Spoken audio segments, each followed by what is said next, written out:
இந்த உலகத்தில் எல்லாருக்கும் மகிழ்ச்சி தரக்கூடிய ஒரு பொருள் எது? இது ஒரு முக்கியமான கேள்வி. இந்த கேள்விக்கு பொருத்தமான ஒரு பதிலை உங்களால் சொல்ல முடியுமா? அதாவது கொஞ்சம் யோசித்து பார்த்தா பணம்னு சொல்லலாமா? இப்போ கையில் காசு இல்லாதவங்ககிட்ட ஒரு 10 ரூபாயை கொடுத்தா அது அவனுக்கு சந்தோஷத்தை கொடுக்கும். ஏற்கனவே வருமான வரி பிரச்சனையில் சிக்கி இருக்கிறவர்கிட்ட இன்னும் கொஞ்சம் பணம் இந்தாங்கன்னு சொல்லி கொடுத்தோம்னா அது அவருக்கு சங்கடத்தை தான் கொடுக்கும். அதனால் அந்த கேள்விக்கு பணங்கிறது பொருத்தமான பதிலாக இருக்க முடியாது. கேள்வி என்னன்னா, இந்த உலகத்தில் எல்லாருக்கும் மகிழ்ச்சி தரக்கூடிய ஒரு பொருள் எது? சரி, இனிப்புன்னு சொல்லலாமா? ஏன்னா எல்லாருக்கும் இனிக்க தானே செய்யும். அதுலேயும் ஒரு சிக்கல் இருக்குது. சர்க்கரை வியாதிகாரங்களுக்கு அது என்ன சந்தோஷத்தையாக கொடுக்கும்? ஆக எல்லாருக்கும் வேறுபாடு எதுவும் இல்லாமல் மகிழ்ச்சியை கொடுக்கக்கூடியது வேற ஏதோ ஒன்று இருக்குது. அது என்னன்னு கண்டுபிடிக்கணும். அதுதான் இன்றைக்கி தகவல். இப்போ அதை கண்டுபிடிக்கணும்னா இந்த கதையை கேட்கணும். அது என்ன கதைன்னா, ஒரு ஊரில் ஒரு ராஜா இருந்தார். அவருக்கும் இதே சந்தேகம் வந்துட்டுது. அதாவது எல்லாருக்கும் இன்பம் தரக்கூடிய பொருள் எது அப்படின்னு. இதுக்கு பதில் தெரிஞ்சுக்கிறதுக்கு ஆசைப்பட்டார். சரி, அதுக்கு என்ன செய்யலாம்னு யோசனை பண்ணார். நாட்டு மக்களுக்கு பகிரங்கமாக ஒரு அறிவிப்பு கொடுத்தார். நம்ம நாட்டு மக்கள் இன்பம் தரக்கூடிய பொருள் எதுன்னு நினைக்கிறாங்களோ அதை கொண்டுகிட்டு வந்து அரண்மனையில் உள்ள கண்காட்சி மண்டபத்தில் வைக்கலாம். அப்படி அவங்க வைக்கிற பொருள்களில் எது எல்லாருக்கும் இன்பம் தரக்கூடியதாக இருக்குமோ அதை வச்சவருக்கு 1000 பொற்காசுகள் பரிசு அப்படின்னு அறிவிப்பு கொடுத்துட்டார். ஜனங்கள் இந்த அறிவிப்பை கேட்டாங்க. அதுக்கப்புறம் சும்மா இருப்பாங்களா? 1000 பொற்காசுன்னா சும்மாவா? அவங்க கையில் என்னென்ன கிடைச்சதோ அதையெல்லாம் கொண்டாந்து அரண்மனை காட்சி மண்டபத்தில் வச்சுட்டாங்க. அதுக்கப்புறமா ராஜா அங்கே வந்தார். ஒவ்வொன்றா பார்த்துக்கிட்டே வந்தார். முதல்ல ஒரு குயில் இருந்தது, இனிமையாக பாடக்கூடிய குயில். இந்த குயிலோட இன்னிசை எல்லாருக்கும் இன்பம் தரக்கூடியது தான். இருந்தாலும் காது கேட்காதவங்களுக்கு இந்த இசை எப்படி இன்பம் தர முடியும்? அதனால் இது சரியில்லைன்னு விட்டார். அடுத்தபடியாக போனார். அங்கே என்ன வச்சுருக்குறாங்கன்னு பார்த்தா ஒரு அழகான மயில் அங்கே தோகை விரித்து ஆடிக்கிட்டு இருக்குது. இந்த மயிலோட ஆட்டம் மனசுக்கு இன்பம் தரக்கூடியது தான். இருந்தாலும் பார்வை இல்லாதவங்க இந்த ஆட்டத்தை பார்த்து ரசிக்க முடியுமா? முடியாது. அதனால் இதுவும் சரியில்லை அப்படின்னு சொல்லிவிட்டார். அதுக்கு அடுத்தபடியாக போனார். பல வகையான இனிப்பு பண்டங்களை வச்சுருந்தாங்க. பார்த்தார், வயசானவங்களுக்கும் நோயாளிகளுக்கும் இது இன்பம் தராது, துன்பம் தான் கொடுக்கும் அப்படின்னார். இப்படி ஒவ்வொன்றா பார்த்துக்கிட்டே போகிறார். அழகான மலர்கள், கனிகள், ஓவியங்கள் எதுவுமே பொருத்தமாக தெரியல. சகல பேருக்கும் இன்பம் தரக்கூடிய வகையில் எதுவும் இல்லை. கடைசியாக வந்தார். அங்கே ஒரு களிமண் பொம்மை இருந்தது. அது என்ன பொம்மை தெரியுமா? பசியால் வாடி இருக்கிற ஒருத்தருக்கு ஒரு அம்மா இனிமையாக பேசிக்கிட்டு சோறு போடுறது மாதிரி அந்த பொம்மையை செஞ்சுருந்தாங்க. அதுக்கு கீழே அன்பு அப்படின்னு எழுதியிருந்துதான். ராஜா பளிச்சுன்னு ஒரு முடிவுக்கு வந்தார். அந்த பொம்மையை செஞ்ச சிற்பியை வரவழைச்சார், பரிசு கொடுத்தார். அன்பு ஒன்று தான் எல்லாருக்கும் இன்பம் அளிக்கக்கூடிய பொருள். காது கேட்காதவங்களும் அதை கேட்க முடியும், பார்வை இல்லாதவங்களும் அதை பார்க்க முடியும், குழந்தைகளும் அதை உணர முடியும் அப்படின்னு அதுக்கு விளக்கம் கொடுத்தார் அந்த மன்னர். இந்த உலகத்தில் எல்லாருக்கும் மகிழ்ச்சி தரக்கூடிய ஒரு பொருள் அன்பு தான். அதை புரிஞ்சுக்கிட்டு தான் சில கணவன்மார்கள் மனைவி பேரில் ரொம்ப அன்பை காட்டிக்கிறது வழக்கம். ஒரு வீட்டு வாசப்படி பக்கமாக மழைக்கு ஒதுங்கினார் ஒருத்தர். மழை தூரிக்கிட்டு இருந்தது, இருட்டு நேரம். அந்த வீட்டில் இருந்தவர், இன்னைக்கு ராத்திரி வேணும்னா இங்கேயே தங்கிட்டு காலையில் போங்க அப்படின்னார். உடனே இவர் சொன்னார், ரொம்ப நன்றிங்க, ஒரு 10 நிமிஷத்தில் இதை வந்துடுறேன் அப்படின்னு சொல்லிவிட்டு எங்கேயோ ஓடினார். 10 நிமிஷம் கழித்து திரும்பி வந்தார். ஆமாம், எங்கே போயிட்டு வந்தீங்கன்னு கேட்டார் வீட்டில் இருந்தவர். நேராக எங்கள் வீட்டுக்கு போய் மனைவி கிட்ட இன்னைக்கு ராத்திரி இங்கேயே தங்கிக்கிறேன்னு சொல்லிவிட்டு வந்துட்டேன் அப்படின்னார் அவர். அன்புல இது ஒரு ரகம். ஒருத்தர் மனசில் நிம்மதி இல்லாமல் உட்காந்துருந்தார். என்ன சார் விஷயம் அப்படின்னு விசாரித்தேன். அகலக்கால் வச்சுட்டேன், அதுதான் அவதிப்படுறேன்னார். விவரமாக சொல்லுங்கன்னேன். வீடு கட்டணும்னு ஆரம்பித்தேன், வேலை பாதியிலேயே நிற்கிது, கையில் பணம் இல்லை அப்படின்னார். இது மாதிரி ஆசாமிகள் பல பேரை நீங்கள் பார்த்துருக்கலாம். இவங்கெல்லாம் சுலபமாக மன அழுத்தத்துக்கு ஆளாயிடுறாங்க. மன உளைச்சல், அதாவது ஸ்ட்ரெஸ் அப்படின்னு சொல்கிறோமே, அதுக்கு அடிப்படையான சில காரணங்கள் உண்டு. அதாவது மிகையாக திட்டமிடுதல் அப்படிங்கிறதும் ஒரு முக்கியமான காரணம். நடைமுறை சாத்தியம் என்னங்கிறத மனசில் வச்சுக்கிட்டு எந்த திட்டத்தையும் தீட்டணும், அப்போ தான் அது சரியாக வரும். 2வது காரணம் என்ன தெரியுமா? ஒரே நேரத்தில் பல்வேறு செயல்களில் ஈடுபடுறது. தொலைபேசியில் பேசிக்கிட்டே கையில் இருக்கிற கடிதத்தை படிச்சுக்கிட்டே எதிரில் உட்காந்துக்கிட்டு இருக்கிறவருக்கும் அப்பப்போ பதில் சொல்லிக்கிட்டு மனசில் பல்வேறு சிந்தனைகளை அப்படியே ஓட விட்டுக்கிட்டு இருக்கிறது, இதுவும் மன அழுத்தத்தை உண்டாக்குது. மூணாவது காரணம், எதுலேயும் வெற்றி மட்டும் எதிர்பார்க்குற ஒருதலைப்பட்சமான ஆர்வம். நாம் தொட்டதெல்லாம் வெற்றியாகவே முடியணும் அப்படின்னு எதிர்பார்க்குறவங்க ஏதாவது ஒன்றில் தோல்வியை கண்டால் தோண்டு போயிடுறாங்க. எப்படியும் முடியலாம்ங்கிற எண்ணம் ஏற்கனவே நமக்குள்ளே இருந்துட்டுதுன்னா அந்த அவஸ்தை வராது. அதனால் அதுவும் நம்ம வளர்த்து கொள்ள வேண்டிய ஒரு குணம். மன உளைச்சல் ஏற்படுறதுக்கு இன்னொரு காரணம், எதையும் வேகமாக செஞ்சுடணும் அப்படிங்கிற துடிப்பு. அந்த துடிப்பே மனசை அழுத்த ஆரம்பிச்சிடும். எந்த ஒரு காரியத்திலையும் தாமதமோ இடையூறோ ஏற்பட்டால் அதை பொறுத்துக்கிற மனப்போக்கம் வேணும். அது இல்லாதவங்க அழுத்தத்துக்கு ஆளாயிடுறாங்க. சில பேர் வேலைன்னு எந்த நேரம் பார்த்தாலும் வேலையே கதின்னு கிடப்பாங்க. பொழுதுபோக்குக்கோ உடற்பயிற்சிக்கோ குடும்பத்தில் உள்ளவங்க அல்லது நண்பர்கள் கூட கலந்துரையாடவோ கொஞ்சம் கூட நேரம் ஒதுக்க மாட்டாங்க. இந்த சுபாவம் மன அழுத்தத்தை உண்டு பண்ணும். இதையெல்லாம் புரிஞ்சுக்கிட்டு அதிலிருந்து விடுபடுறது எப்படின்னு யோசிக்கணும். வல்லுநர்கள் இது தொடர்பாக சில யோசனைகளை சொல்லி வச்சிருக்கிறாங்க. அது என்னன்னா, வாழ்க்கைங்கிறது பிரச்சனைகளால் பின்னப்பட்ட ஒன்று. அது எப்போவுமே முடிவடையாத ஒரு தொடர்கதை அப்படிங்கிறத முதல்ல நாம் புரிஞ்சுக்கணும். ஒரே நேரத்தில் ஒரு காரியத்தில் மட்டுமே நாம் கவனம் செலுத்தணும். அடுத்தவங்க காரியத்தில் தலையிடக்கூடாது. எதையும் பேச ஆரம்பிக்கிறதுக்கு முன்னாடி நம்மை நாமே கேட்டுக்க வேண்டிய கேள்வி 2. 1, நான் சொல்ல போகிறது ரொம்ப முக்கியமானதா? 2வது, நான் சொல்கிறத அவங்க கேட்குறதுக்கு ஆசைப்படுறாங்களா? நான் பேசுகிறதுக்கு அது சரியான நேரம் தானா? இதை யோசித்து பார்த்ததுக்கப்புறம் எதையும் பேச ஆரம்பிக்கணும். முடிஞ்ச அளவுக்கு வளைந்து போகிற சுபாவத்தை வளர்த்துக்கணும். நம்ம நேரம் விலை மதிப்பு இல்லாதது. அதை வீணாக்கக்கூடாது. சிரிக்க தெரியலனாலும் பரவாயில்ல, முகத்தில் கொஞ்சம் புன்முறுவலாவது காட்டணும். இதெல்லாம் ரொம்ப முக்கியம். அடுத்தவங்க ஏதாவது செஞ்சால் உடனே நன்றி சொல்ல மறக்கக்கூடாது. தினமும் கொஞ்சம் நேரத்தை தனிமையில் செலவு பண்ணணும். மன உளைச்சலிருந்து விடுபடுறதுக்கு 3 முக்கிய வழிகள் சொல்கிறாங்க. அதை சுருக்கமாக ரெட் அப்படின்னு சொல்கிறாங்க. RED ஆங்கில எழுத்தில். அந்த முதல் எழுத்து R, அது என்னென்னா ரிலாக்ஸேஷன், அதாவது இடை ஓய்வு. 2வது E எக்ஸர்சைஸ், உடற்பயிற்சி. 3வது டயட், திட்டமிட்ட உணவு முறை. அதனால் தியானம், மூச்சு பயிற்சி இதெல்லாம் இந்த இடை ஓய்வுக்கு வழிகள். எந்த வேலையையும் தொடர்ந்து செய்யக்கூடாது. எல்லார்கிட்டையும் கலகலப்பாக பழகணும். மாதத்துக்கு ஒரு நாளாவது குடும்பத்தோடு வெளியில் போயிட்டு வரணும். சுலபமான உடற்பயிற்சிகளை செய்யலாம்.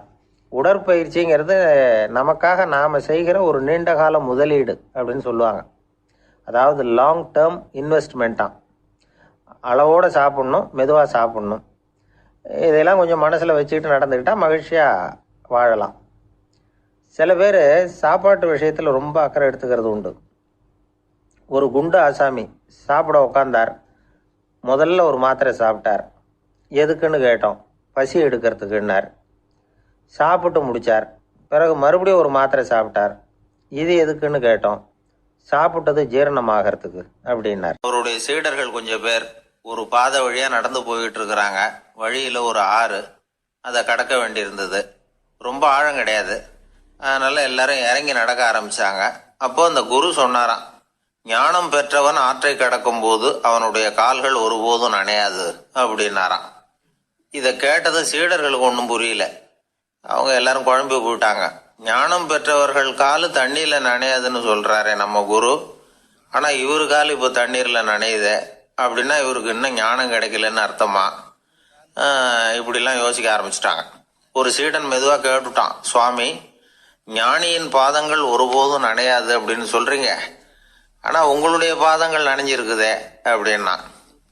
முட்டாளே, நனைஞ்சிருக்கிற பாதங்கள் என்னுடையது இல்லைன்னார் குரு. அவர் சொல்கிறது சரிதான், அதில் ஒன்றும் குழப்பம் இல்லை. அந்த தண்ணீர் அவரை தொட முடியாது. குரு என்ன சொல்கிறாரு தெரியுமா? எதுவும் என்னை தொட முடியாது, ஏன்னா நான் இல்லை அப்படிங்கிறார். நானே இல்லைங்கிறப்போ எதுவும் என்னை தொட முடியாது.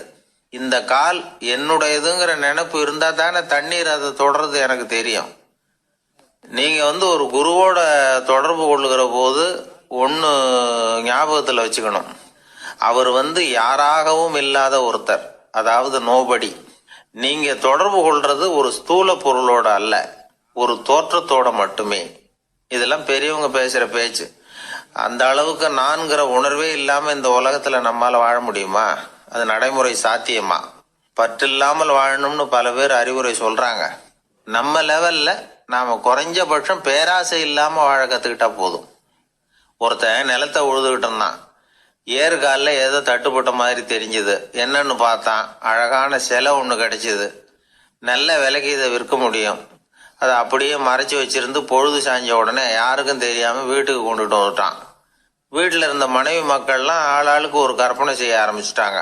இந்த சிலையை விற்று கிடைக்கிற பணத்தில் பெருசாக வீடு ஒன்று கட்டணும் அப்படிங்கிற நினைப்பு மனைவிக்கு. கழுத்து நிறைய நகை பண்ணி போட்டுக்கணுங்கிற கற்பனை மகளுக்கு. ஒரு நல்ல கார் வாங்கி அதில் உட்காந்து ஊர் சுற்றணுங்கிற ஆசை மகனுக்கு. இப்படி வீட்டில் இருந்த ஒவ்வொருத்தரும் ஒவ்வொரு விதமான கற்பனை சந்தோஷத்தில் மிதந்துக்கிட்டு இருக்கிறாங்க.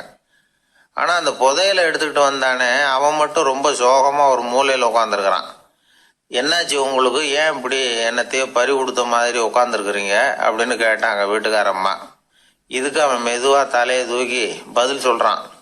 அந்த நாளில் காணாமல் போனது 18 சிலைகள் அப்படின்னு என்னுடைய பாட்டனார் சொல்லுவார். இன்னும் 17 சிலைகள் எங்கே புதைஞ்சு கிடக்குதோ தெரியலையே அப்படின்னு பெருமூச்சு விட்டான் அவன். ஒரு மனிதர், அவர் யாருக்கிட்டே தொலைபேசியில் பேசிகிட்டு இருக்கிறார். கொஞ்சம் தூரத்தில் நாம் நிற்கிறோம். எட்டத்தில் இருந்துக்கிட்டு அவரை கவனிக்கிறோம். அவர் ஃபோனில் பேசுகிறத. அவர் பேசுகிற வார்த்தைகள் என்ன அப்படிங்கிறது நம்ம காதில் விழலை. ஆனாலும் அவர் பேசிக்கிட்டு இருக்கிறது நல்ல செய்தியா கெட்ட செய்தியா அப்படிங்கிறத நம்மளால் யூகிக்க முடியும். மகிழ்ச்சியான செய்தியை பேசும்போது முகம் மலருது, புன்னகை பூக்குது. இதில் ஒன்று நீங்கள் கவனிக்கணும். தொலைபேசியில் நாம் பேசுகிறப்போ நம்மோட பேசுகிறவர் எதிரில் இல்லை. அவர் தொலைபேசி வழியாக நம்ம குரலை மட்டும்தான் கேட்க போகிறார். நம்ம முகத்தை அவர் பார்க்க போகிறதில்ல. அப்படி இருந்தும் அப்போ நம்ம முகம் ஏன் மலரணும் அப்படின்னா, இதுதான் உடல் மொழி, பாடி லாங்குவேஜ் அப்படின்னு சொல்கிறாங்க. நம்ம அறியாமலேயே நம்ம உடம்பு செய்திகளை தெரிவிக்குது பாருங்கள், அதுதான் உடல் மொழி. ஒரு மனிதர் தொலைபேசியில் பேசிக்கிட்டு இருக்கிறத நீங்கள் தூரத்திலிருந்து கவனிச்சுக்கிட்டே அவர் நண்பரோட பேசுகிறாரா, மனைவியோட பேசுகிறாரா, குழந்தையோட பேசுகிறாரா, இல்லை மேல் அதிகாரிகிட்ட பேசுகிறாரா, அல்லது அவருக்கு கீழே பணிபுரிகிறவர்கள்கிட்ட பேசுகிறாரா அப்படிங்கிறத கண்டுபிடிக்கலாம். அதுக்கு காரணம் அவருடைய உடல் மொழி. இந்த உடல் மொழி கூட நம்ம வாழ்க்கையின் முன்னேற்றத்துக்கு பயன்படும். இதை பற்றிலாம் கூட சில நிபுணர்கள் ஆராய்ச்சி பண்ணி பார்த்துருக்குறாங்க. அவங்க சில விவரங்களை சொல்கிறாங்க. குறிப்பாக ஒருத்தர் தன்னுடைய நாற்காலியில் கிட்டத்தட்ட படுத்துக்காத குறையாக உட்காந்துருக்கிறாருன்னு வச்சுக்கோங்க. எதிர இருக்கிறவர் பேசுறது அவருக்கு பிடிக்கலன்னு அர்த்தமா. தலையை சொரிஞ்சிக்கிறது, வேறு வேறு திசைகளில் பார்க்குறது, கொட்டாவி விடுறது, கால்களை மாற்றி போட்டு உட்கார்றது, களைப்பாக கை விரல்களை அப்படியே பின்னிக்கிறது, அடிக்கடி கடிகாரத்தை பார்க்குறது, இப்படிலாம் ஒருத்தர் பண்ணிக்கிட்டு இருக்கிறாருன்னா நாம் கூடிய சீக்கிரம் அந்த இடத்த விட்டு எழுந்திரிச்சு வந்துடுறது நல்லது. ஏன்னா இதெல்லாம் அவருடைய சலிப்பு, சோர்வு, ஆர்வமின்மை, இதுக்கு அடையாளங்கள். நம்முடைய பேச்சு அவரை சலிப்படைய வச்சுட்டுதுன்னு அர்த்தம். அவர் ரொம்பவும் சோர்ந்து போயிட்டாருன்னு பொருள். நம்முடைய பேச்சில் அவருக்கு ஆர்வம் இல்லைன்னு அர்த்தம். அதே நேரத்தில் நாற்காலியின் நுனியில் அமர்ந்து உடலை முன்னுக்கு நகர்த்தி எதிர இருக்கிறவரின் கண்களை பார்த்துக்கிட்டே பேசினாலும் சரி, அல்லது பேச்சை கேட்டாலும் சரி, உங்கள் பேரில் மற்றவங்களுக்கு உள்ள பிடிப்பு அதிகரிக்கும். நாம் எப்படிப்பட்டவருங்கிறத நம்ம உடம்பும் நடை உடை பாவனையும் அடுத்தவங்களுக்கு காட்டி கொடுத்துரும். உங்கள் உடம்பு, உங்கள் பார்வை, நடை, உட்கார்ற விதம், இதை வச்சுக்கிட்டே நீங்கள் பொறுப்புள்ளவரா, முரடரா, அலட்சியமானவரா, மரியாதை தெரிஞ்சவரா, அடக்கமானவரா, நம்பிக்கைக்கு உரியவரா, நாணயம் இல்லாதவரா, பயந்தவரா, திறமசாலியா, அப்பாவியா அப்படிங்கிறதையெல்லாம் கண்டுபிடிச்சிடலாம். அதனால் இந்த உடல் மொழியை புரிஞ்சுக்கிட்டு நம்மளை கொஞ்சம் சரிப்படுத்திக்கிட்டோம்னா வாழ்க்கையில் சுலபமாக பல காரியங்களை சாதிக்க முடியும். ஒரு மனநல மருத்துவமனை, அங்கே ஒருத்தர் ஒரு நாற்காலியில் உட்காந்துக்கிட்டு கார் ஓட்டுறது மாதிரி அப்படி பாவனை பண்ணிகிட்டு இருந்தார். ஸ்டேரிங்கை திருப்புறது மாதிரி, பின்னாடி வர்ற வண்டியை நிற்க சொல்கிறது மாதிரி, அப்புறம் இவர் ஒதுங்கிக்கிட்டு அவருக்கு வழி விடுறது மாதிரி, இப்படிலாம் சேட்டைகள் பண்ணிக்கிட்டு இருந்தார் மனநல மருத்துவமனையில். இதை பார்த்துக்கிட்டு இருந்த ஒருத்தர் பக்கத்தில் இருந்த இன்னொருத்தர்கிட்ட கேட்டார், இவர் ஏன் இப்படி பண்ணுறாரு, இவருக்கு ஏன் அப்படி வந்தது நிலைமை அப்படின்னு சொல்லி அவர் விசாரித்தார். அப்போ அவர் விவரம் சொன்னார்.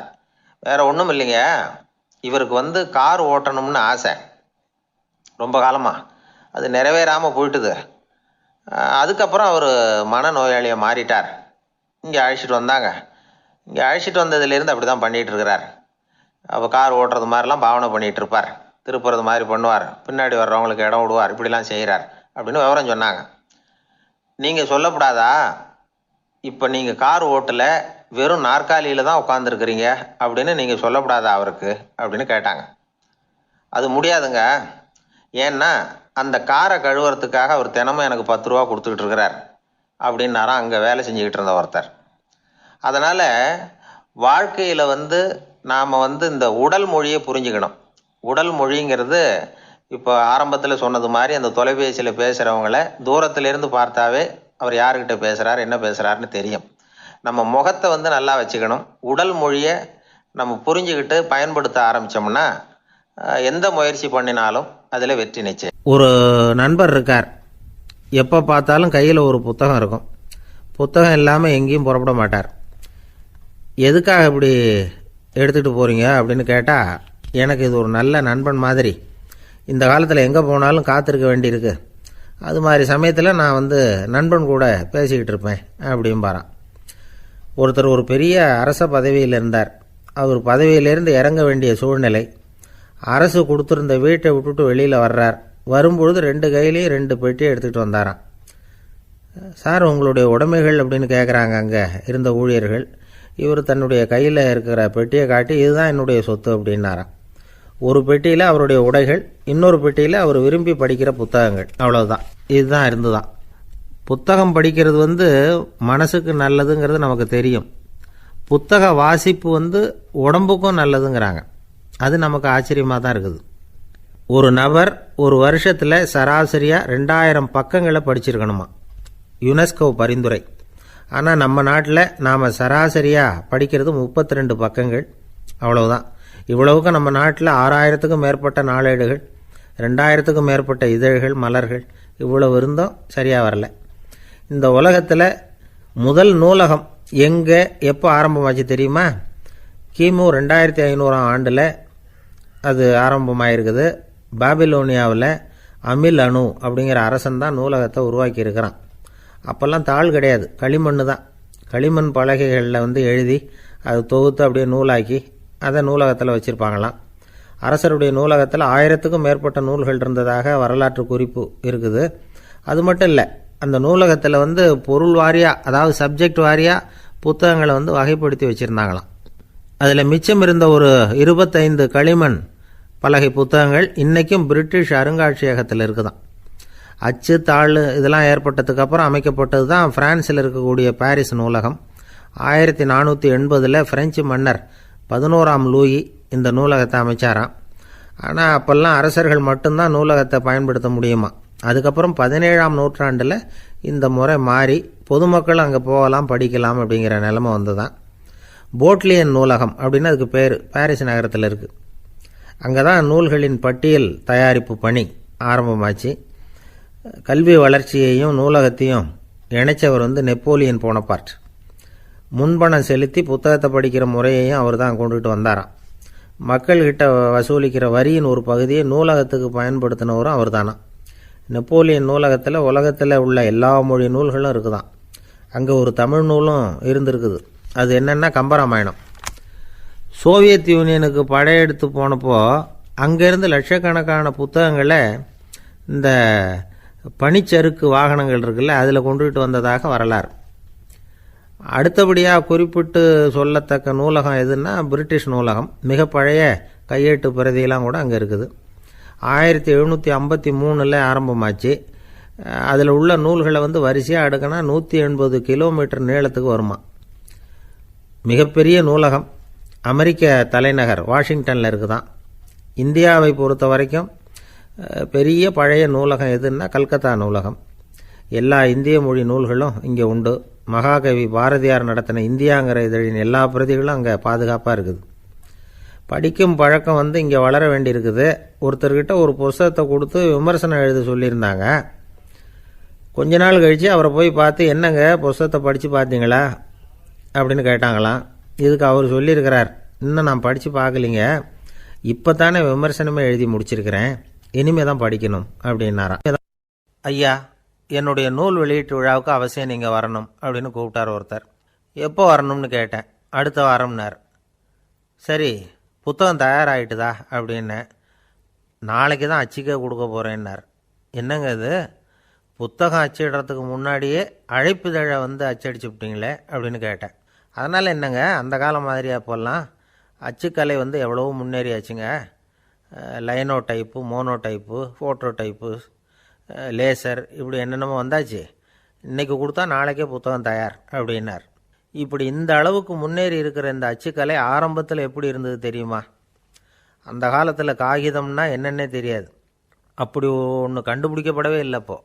அப்போல்லாம் எதையாவது ஒன்று எழுதணும்னா அதுக்கு ஆட்டு தோலை தான் பயன்படுத்தி இருக்கிறாங்க. கண்ணுக்குட்டி தோல் கூட அதுக்கு உபயோகப்பட்டு தான். ஐரோப்பாவில் இருந்த பாதிரியார்கள் தோலில் எழுதப்பட்ட புத்தகத்தை தயாரிக்கிறதுல ரொம்ப கெட்டிக்காரங்களாம். எகிப்து, அப்புறம் மத்திய தரைக்கடல் ஓரத்தில் உள்ள நாடுகள், இங்கெல்லாம் தோல் தான் எழுதுபொருளாக பயன்பட்டு வந்திருக்குது. ஆனால் நம்ம நாட்டில் ஓலைச்சுவடிகளை எழுத்துக்கு பயன்படுத்தியிருக்கிறாங்க. எழுதுறதுக்கு தோலை பயன்படுத்தினவங்க பிறகு பேப்பரைஸ் அப்படிங்கிற கோரை புல்லை வந்து அதுக்கு பயன்படுத்தினாங்களாம். இதெல்லாம் அப்படி கொஞ்சம் கொஞ்சமாக கண்டுபிடிச்சிட்டு வந்திருக்கிறாங்க. அந்த புல்லை வந்து கச்சிதமாக நறுக்க வேண்டியது, நல்லா பதப்படுத்த வேண்டியது, அதுக்கப்புறம் அதில் எழுத வேண்டியது, அவ்வளவுதான். பேப்பருங்கிற சொல்லே இந்த பேப்பைரஸ் அப்படிங்கிறதுலேருந்து வந்தது தான். அதுக்கப்புறம் தான் காகிதம் வந்தது. இதை முதல்ல சீன நாட்டில் தான் கண்டுபிடிச்சாங்க. அது வந்த பிறகு அச்சு எந்திரம் கண்டுபிடிக்க வேண்டிய அவசியம் ஏற்பட்டது. அதை கண்டுபிடிச்சவர் ஜெர்மானிய அறிவியல் அறிஞர் ஜான் கூட்டன்பர்க். அச்சுக்கலைக்கு அடித்தளம் அமைச்சவர் அவர் தான். ஜெர்மனியில் மெயின்ஸ் அப்படிங்கிற ஊரில் 1399 பிறந்தார்.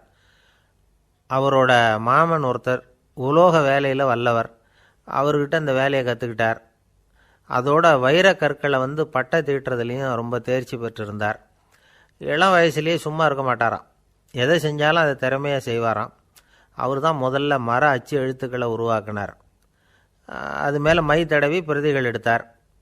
அதுக்கப்புறம் உலோக எழுத்துக்கள், முதல்ல காரியம், அப்புறம் இரும்பு, அப்புறம் கலப்பு உலோகம், பிறகு அச்சடிக்கிறதுக்கு எந்திரம் ஒன்றையும் உருவாக்கினார். முதல்ல பைபிள் அச்சடித்தார். 1468 அவர் இறந்து போனார்.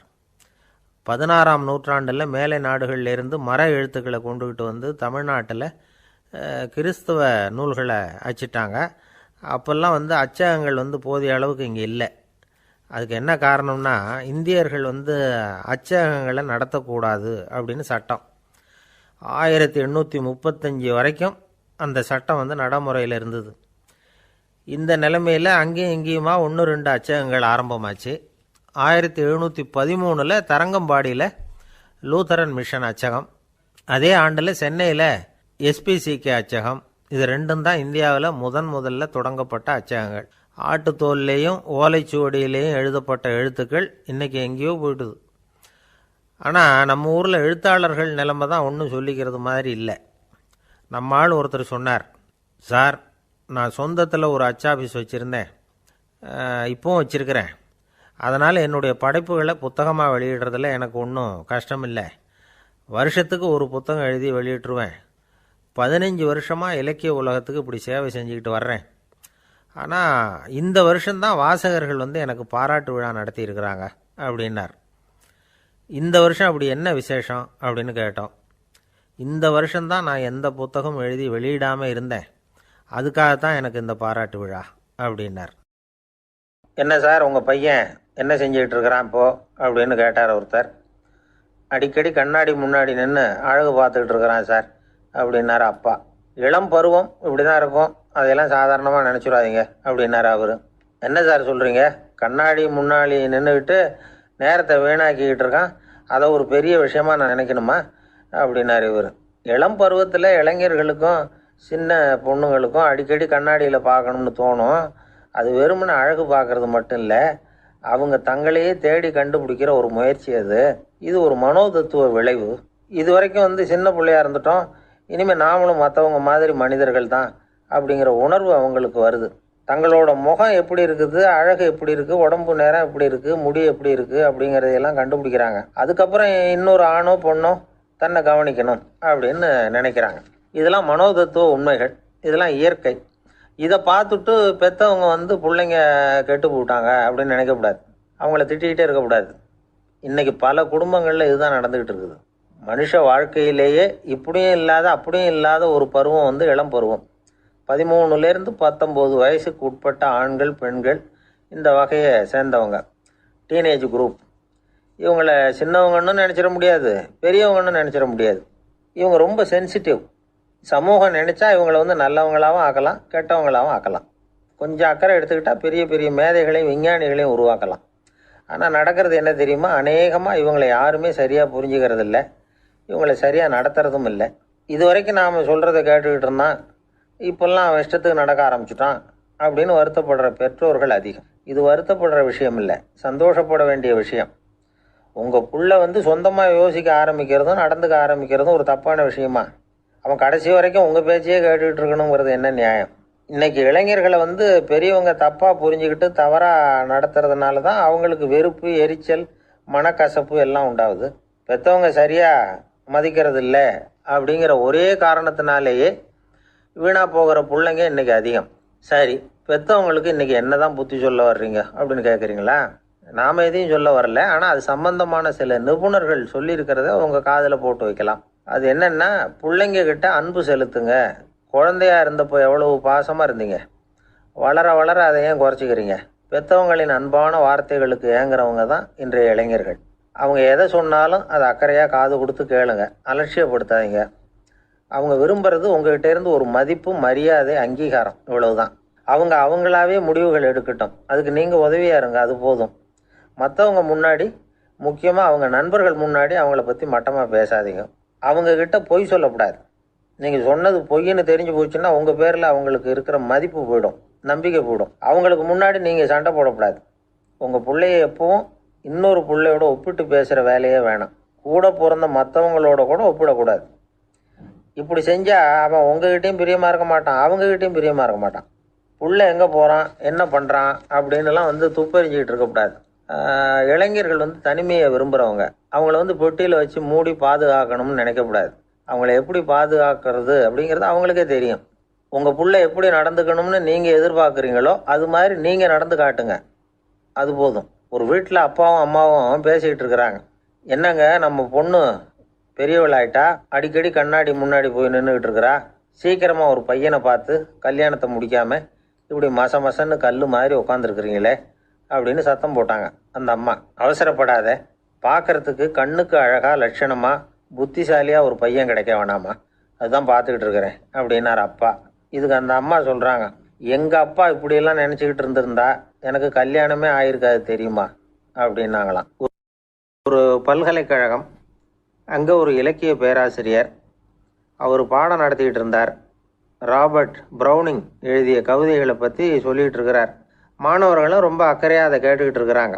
ஒரு குறிப்பிட்ட கவிதையை பற்றி சொல்லும் பொழுது அந்த பேராசிரியருக்கே ஒரு சந்தேகம். அதாவது அந்த கவிதையின் சரியான அர்த்தம் என்னங்கிறதுல சந்தேகம். பேராசிரியர் யோசனை பண்ணார், அந்த கவிதையை முழுசாக புரிஞ்சிக்க முடியல. அதனால் மாணவர்களை பார்த்து சொன்னார், மாணவர்களே, ஒரு நாள் பொறுத்துங்க, இந்த கவிதையை எழுதின கவிஞர் எங்கள் வீட்டுக்கு பக்கத்தில் தான் இருக்கிறார். இன்றைக்கி சாயந்தரம் நான் அவரை நேரிலேயே போய் பார்க்குறேன், பார்த்து இதுக்கு என்னங்க அர்த்தம்னு கேட்டுட்டு வந்துவிடுறேன், அதுக்கப்புறம் உங்ககிட்ட சொல்கிறேன் அப்படின்னாராம். அன்றைக்கி சாயந்தரமே அந்த பேராசிரியர் கவிஞரை தேடிக்கிட்டு போயிட்டார். கவிஞர் அவங்க வீட்டில் அவர் பாட்டு உட்காந்துருந்தாராம். இவர் போய் அவர் முன்னாடி உட்காந்தார். அப்புறம் கேட்டார், ஐயா, அந்த கவிதையின் முழு பொருள் என்னன்னு தெரிஞ்சுட்டு போகிறதுக்காக வந்திருக்கிறேன் அப்படின்னாராம். எந்த கவிதை அப்படின்னாராம் அவர். இவர் அந்த கவிதையை சொல்லியிருக்கார். கவிஞர் கொஞ்சம் யோசனை பண்ணிவிட்டு அப்புறம் சொன்னாராம், பேராசிரியரே, நீங்கள் கொஞ்சம் தாமதமாக வந்துட்டீங்கன்னாராம். இவருக்கு ஒன்றும் புரியல. நீங்கள் என்ன சொல்கிறீங்க, நான் தாமதமாக வந்துட்டேன்னா? நீங்கள் தான் உயிரோடு இருக்கிறீங்களே, அப்படி இருக்கும்பொழுது நான் தாமதமாக வந்துவிட்டேன்னா அது எப்படி அப்படின்னு இவர் குழம்பி இருக்கிறார். இப்போ கவிஞர் சொன்னாராம், ஐயா, நான் உயிரோடு இருக்கிறேன்னா இல்லையாங்கிறது முக்கியம் இல்லை. நான் அந்த கவிதை வரிகளை எழுதினப்போ 2 பேருக்கு அதோட அர்த்தம் தெரிஞ்சிருந்தது. இப்போ ஒரே ஒருத்தருக்கு தான் அதோட அர்த்தம் தெரியும் அப்படின்னாராம். பேராசிரியர் யோசனை பண்ணியிருக்கார். அப்படின்னா அந்த ஒருத்தர் கவிஞர் ராபர்ட் ப்ரௌனிங்கை தவிர வேறு யாராக இருக்க முடியும்? இவர் தான் அப்படிங்கிறத அவர் மனசில் நினச்சிக்கிட்டார். அதனால் சொன்னார், ஐயா, நான் தாமதமாக வரல, அந்த கவிதையின் பொருள் என்ன அது சொல்லுங்கன்னார். பேராசிரியரே, நான் சொல்கிறது உங்களுக்கு புரியலன்னு நினைக்கிறேன். நான் இந்த வரிகள் எழுதினப்போ 2 பேருக்கு அதோட அர்த்தம் தெரிஞ்சிருந்தது. அந்த 2 பேர் யாருன்னா, ஒருத்தர் ராபர்ட் ப்ரௌனிங், அதாவது நான், இன்னொருத்தர் கடவுள். இப்போ அது கடவுளுக்கு மட்டும்தான் தெரியும். நானே இதை பற்றி பல தடவை யோசனை பண்ணி பார்த்தேன். இது ரொம்ப அழகானது, ஆனாலும் ரொம்ப வழுக்கலானது. அதை பிடிச்சிட்டோம்னு நினச்சிக்கிட்டு இருக்கும் பொழுதே காற்று மாதிரி அது உங்ககிட்ட இருந்து ஓடி போயிடுது. எனக்கு ரொம்பவும் வருத்தமாக தான் இருக்குது. நிச்சயமாக நான் தான் இந்த வரிகளை எழுதியிருக்கிறேன். அதில் அர்த்தம் இருக்குங்கிறது எனக்கு தெரியும். அதை நான் உணர்றேன். ஆனால் நீங்கள் என்னை மன்னிக்கணும். எனக்கே கூட அதை என்னால் விளக்க முடியல. அப்படி இருக்கும் பொழுது உங்களுக்கு எப்படி அதை நான் விளக்க முடியும் அப்படின்னாரா அந்த கவிஞர். அனுபவிக்கப்படக்கூடிய எல்லாமே விளக்கப்படக்கூடிய ஒன்றல்ல, விளக்கப்படும் எல்லாமே அனுபவிக்கப்படக்கூடிய ஒன்றல்ல அப்படிங்கிறது ஞானிகளுடைய கருத்து. அதுக்காக தான் அந்த சம்பவம். வாழ்க்கையில் நீங்கள் தொடர்ந்து ஆய்வு செய்து கொண்டே இருக்கக்கூடிய விளக்கங்களை ஒருபோதும் அடைய முடியாத பரிமாணங்கள் இருக்கிறதுனால தான் அது அலுப்பு தட்டாமல் இருக்குது. உங்களால் நிறைய அனுபவிக்க முடியும். இருந்தாலும் நீங்கள் அனுபவித்து அறிந்த விஷயங்கள் கூட வார்த்தைகளால் விளக்கப்பட முடிவதில்லை அப்படிங்கிறது பெரியோர் சிந்தனை. இதெல்லாம் ஒரு பக்கம் இருக்கட்டும். நமக்கு தெரிஞ்ச பேராசிரியர் ஒருத்தர் 1 மணி நேரம் ரொம்ப விவரமாக வகுப்பு எடுத்தார். கடைசியாக சொன்னார், மாணவர்களே, ரொம்பவும் எளிமையாக விளக்கமாக எல்லா விவரமும் சொல்லியிருக்கிறேன். அதனால் இதில் உங்களுக்கு சந்தேகம் வர்றதுக்கு வாய்ப்பே இல்லை. இருந்தாலும் கேட்க வேண்டிய கடமை கேட்குறேன். இது வரைக்கும் நடத்தினதில் யாருக்காவது ஏதாவது சந்தேகம் உண்டா அப்படின்னு கேட்டாராம்.